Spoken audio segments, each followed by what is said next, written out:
Good afternoon, guys. Obviously, we're here to introduce Liam and Ashley Coen, Ford Coen for Ashley. We had a long search.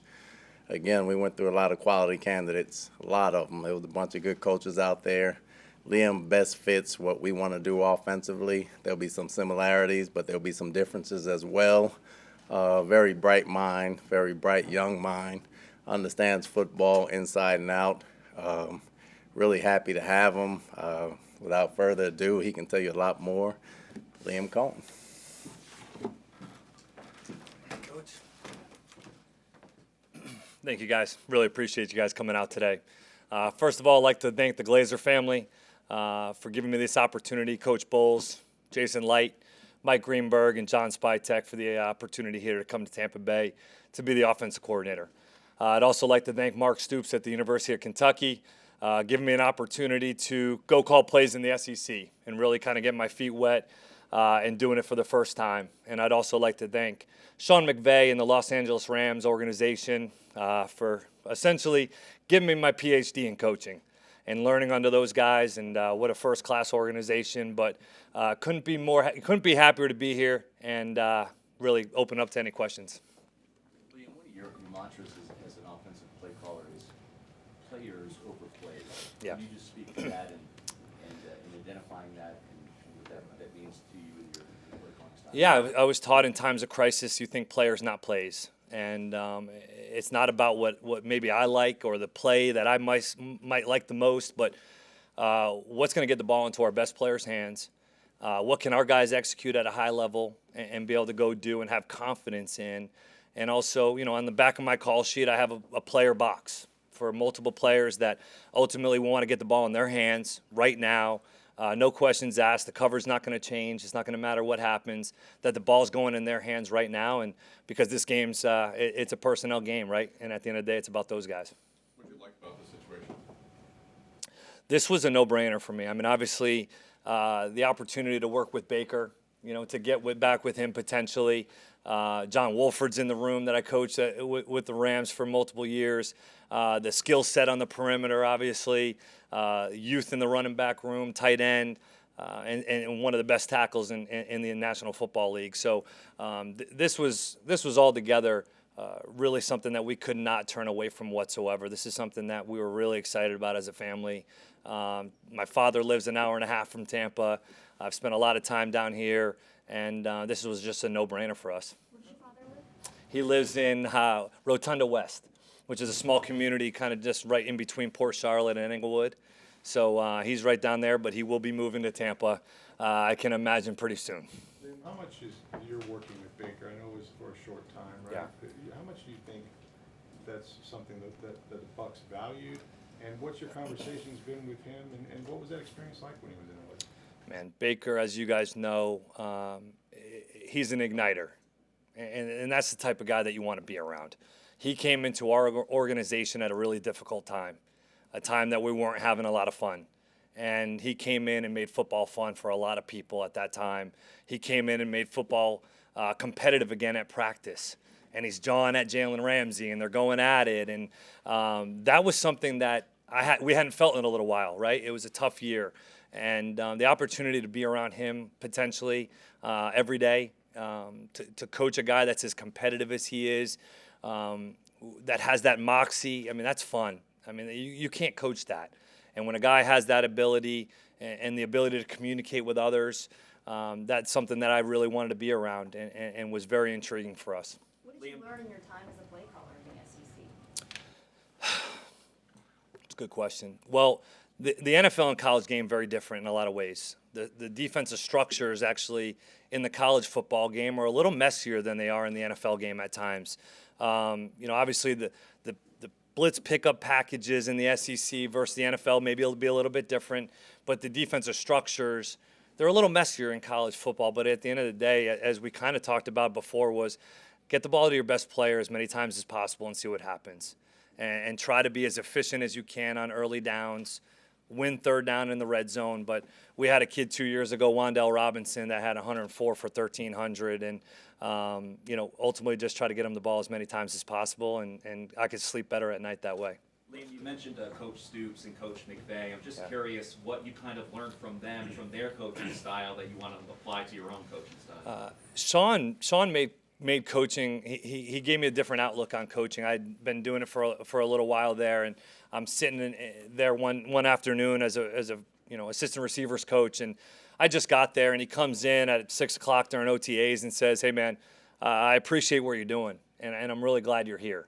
And to get the pat on the back that you just don't typically ask for or think is necessary in this profession, but to actually have somebody do it, you saw a little bit of a different lens of how football can be, and coaching in general can be. And then and he's the best communicator I've ever been around, hands down.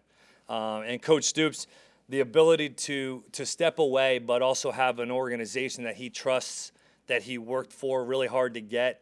And to be able to step away with understanding and trusting his coaches. That was something that I really learned from Coach Stoops was, man, hey, play the next play. Don't worry about it, man. It's all going to be okay. Just go. He trusted. He believed. And I couldn't thank him enough for that.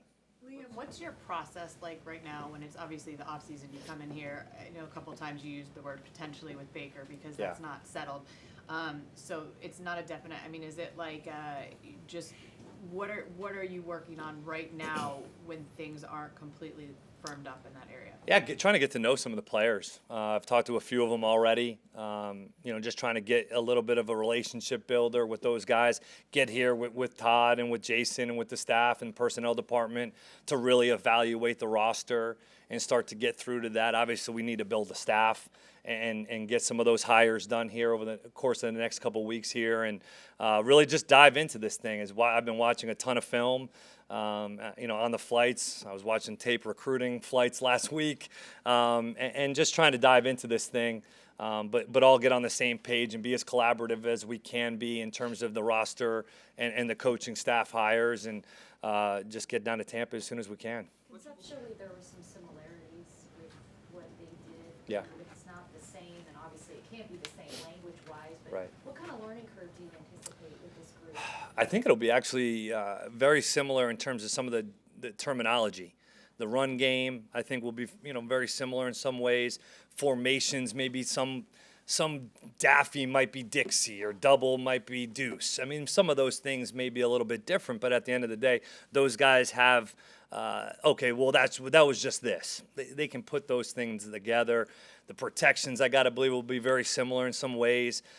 Dave was was with Shane Waldron in Seattle, and so there's a lot of similarities there. I don't expect an overly difficult learning curve, but obviously we want to be able to put our stamp on things and be able to do things our way as well. What's philosophy on pre-snap movement, play action, and utilizing up tempo? Yeah, that's kind of the biggest thing in LA was creating different pictures for the defense, pre-snap. So, the illusion of complexity for us was something that we strived for. Was, man, let's do the same things that we like to do and that we're good at doing, but change the picture with pre-motion shift, tempo change, tempo out of the huddle change, go no huddle. That's something that we really worked on and believed in LA. I mean, you watch those films of Cooper Kupp and Puka and all those wideouts, man, they run a lot during pre-snap. Now, it'll be a balance, right? A balance between some of those things, but we definitely believe in trying to make the picture look a little bit different for the defense. Man, these coordinators and defensive players are so good in the National Football League. You've got to be able to do some different things to be able to change the picture so you're not stagnant coming out of the huddle with the same tempo every time to where they can get a beat on you. Just in talking to you about the running game, Yeah. it hasn't been successful in the last couple of years. That the Bucs have been at the very bottom of the league. What is your level of commitment to the run game, and how do you incorporate the run game in the pass game and have that marriage work for you in the offense? That's exactly right. Is the marriage of the run and pass is what we're striving for. We're striving for balance, but to be explosive in both the run and the pass. That's something that I honestly take a lot of pride in. I think that's something that I learned a lot from Sean in terms of the run game when I first got to LA. We understood and tried to study defense more than we tried to study ourselves. How to understand gap integrity, fits, fallbacks, things of that nature, to be able to dissect the defense. How can we also run into better pictures, right? So now we're talking about, well, can we put a little bit more on the guys? Can we put a little bit more on the quarterback and the center and some of those guys to be able to change the play, get us into really advantageous looks so that we run into better numbers, into better looks, into cleaner looks. And that's something that I think these guys are eager for, just talking through to some of those guys. So some of them right now, they're eager for more, and it's something that it's our philosophy as well. Speaking of the run game, you'll get to work with Rachaad White this year, and Yeah. he's been important taking strides last season, not just as a runner, but what he means to the passing game as well. So what's your excitement level to work with him? Pretty dynamic dude. I mean, I evaluated him coming out of Arizona State. We were excited about him in LA as well, and just the ability to be able to motion him out of the backfield, align him in the back in empty, free release him out of the backfield. He showed that he can do some of those things, and that's not easy to handle as a young back, to be able to do both the run and the pass at a pretty high level. And now, hey, how do we get better at sticking our foot in the ground and getting vertical and being violent with our shoulder pads down and getting downhill on people? But man, he's eager. I just met him in the weight room, and he's an eager dude. He's excited and wants to get back to work and run the football. But he seems like he could be a good all-purpose back. Baker said you have a similar personality to him, maybe not as outgoing, but fiery. Yeah. Fair assessment there. Fair. From the Northeast, and I'm a coach's son, and I believe in physical brand of football and be tough, and probably a little bit. In LA, Sean, he's so bright, but he's tough. You want to run the football. There's a style of football. There's a brand of football that I believe in, that I've learned through multiple coaches being around, but also, my dad, my grandfather, and that's the style of football that I'd like to play and be able to communicate with those guys in that way. But we're ultimately here to go win football games, and tough people usually do that. Can you tell us a little more about your dad and how his Yeah. time as a coach got you into coaching? Some of your earliest memories of watching him coach? Totally. That's my best friend. He's my best friend, and I grew up with a football. That's all I've ever known, unfortunately, for my wife. I don't really change a light bulb well. I don't vacuum very well or change a tire, unfortunately. But she can do all those things, which is amazing. So he's my best friend. Like I mentioned, he was my hero. I always wanted to be who he was. I wanted to be a head football coach or a football coach, and my early years of childhood were not really playing with action figures and Ninja Turtles. They were figurines and footballs and drawing up plays, and that's been my passion since I was a really I can remember. And for him to be right down the road and now to be able to hopefully move up here, it's pretty special. Do you even get a spot in your office? Man, he was in the office way too much at Kentucky.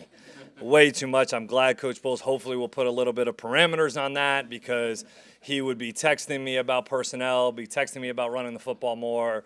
He's on me. So hopefully he can come by a little bit to say hi, but maybe not sit in the staff meetings like he did at Kentucky. Liam, I think Baker craves stability like any player would, right? Yeah. And he hasn't had it. You're also in a nomadic profession, and for yourself, Totally. even within that, Kentucky, Yeah. Rams, Kentucky, NFL. Take us through those decisions and how you got to be one and done in so many places. Yeah, my dream since I was a little kid was to be in the NFL. I wanted to play in the NFL. Well, that didn't happen. So I wanted to coach in the NFL. That happened. I was able to get into that opportunity, and then to go to Kentucky and call plays and have that and have the autonomy of the offense and to really be a leader of the offense and have the staff and have the players, and that's a good feeling. For good or for bad, you want it to be on you. And so I go back to the Rams because of an opportunity presented that we felt like we couldn't pass up. They had just won a Super Bowl. I'm an assistant position coach there 2 years ago, and to go back there is what an honor, right?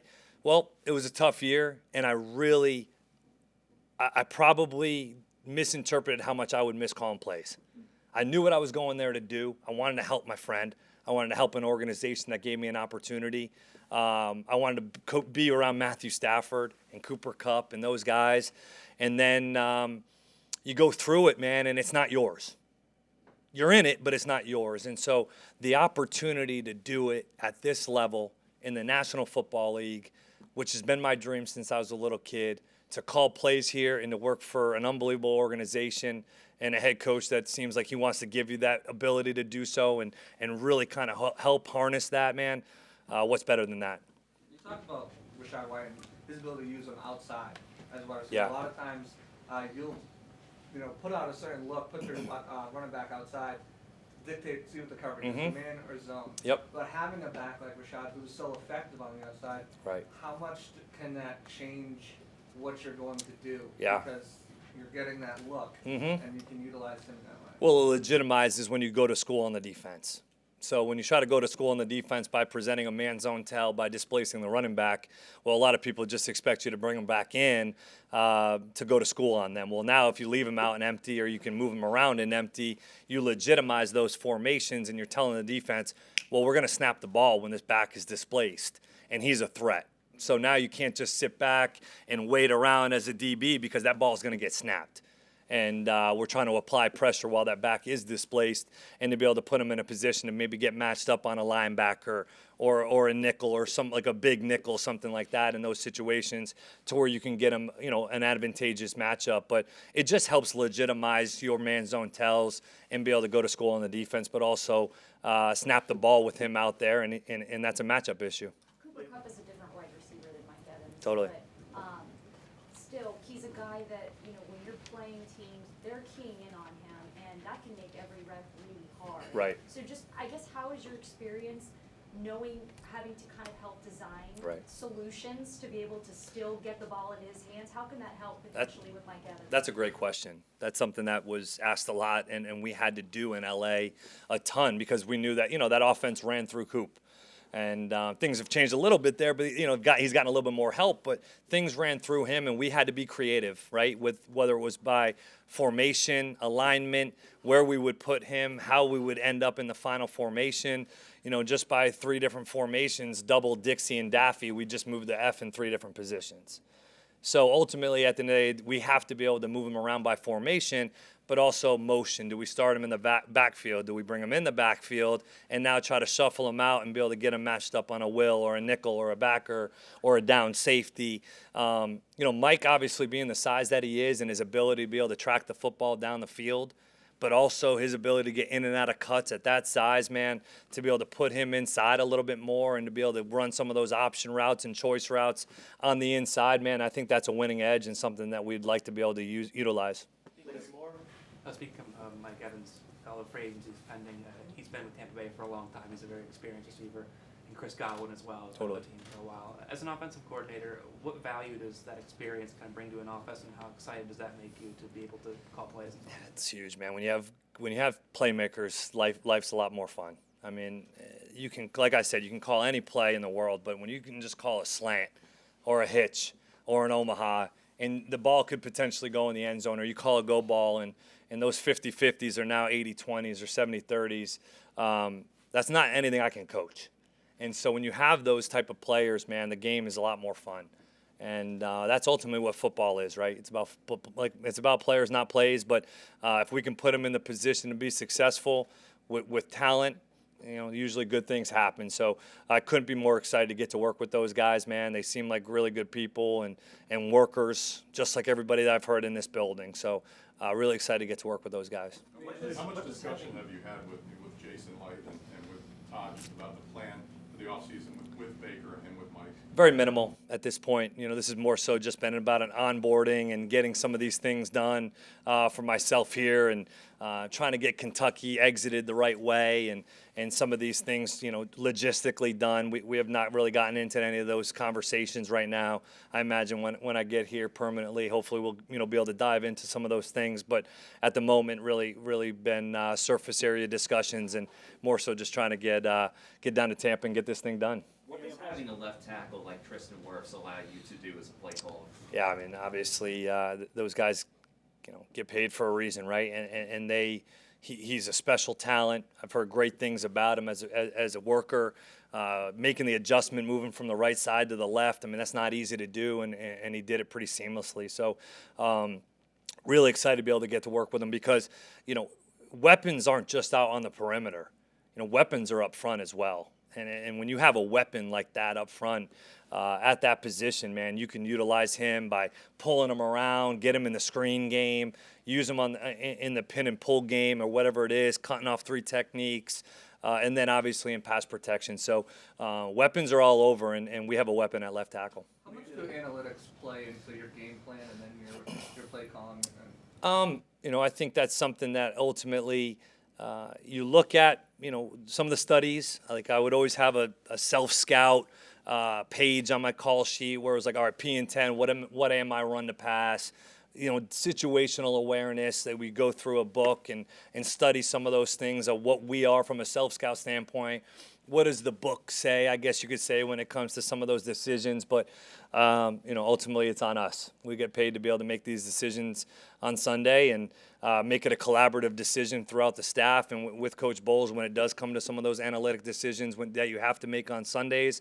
But as much help from the pro personnel department that you can get that'll help with any of those decisions, man, I'm welcome. I'm all open for those. Liam, how did this job land in your atmosphere? How did this all start? And just when you were digging into the Buccaneers organization, what were you learning from other people? This kind of came about a couple weeks ago from Coach Bowles and everybody, reaching out about an opportunity here.